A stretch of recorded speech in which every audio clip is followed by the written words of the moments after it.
তো কাকাবাবু কেমন আছেন বলুন? আছি কাকাবাবু মোটামুটি। আপনার ভালো নামটা কি আছে? ভালো নাম দীপেন দাস। আর এই কাকাবাবুর পাশে কাকাবাবুর? উজ্জ্বল দাস।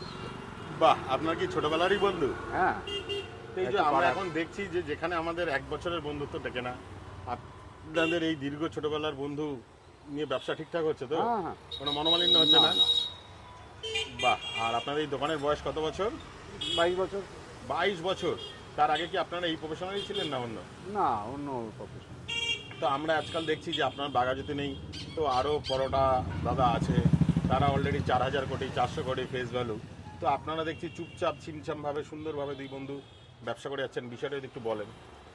হ্যাঁ, আপনি যেটা প্রথমেই বললেন যে পরিষ্কার পরিচ্ছন্নতা লোকে 1 নম্বর দেখে। হ্যাঁ, তো দেখছি যে এখানে সুন্দরভাবে আপনারা পরিষ্কার, এটা পুরো প্রথম দোকানটাই দেখে, পরিষ্কার। ব্যবহার দেখে, খাবারের গুণগত মান সে তো আছেই। কিন্তু আগে ভাইরাল পরিষ্কার হওয়ার জন্য তো পরিচ্ছন্ন মানুষ হতে। আজকাল অনেক কিছু বলছে। আপনার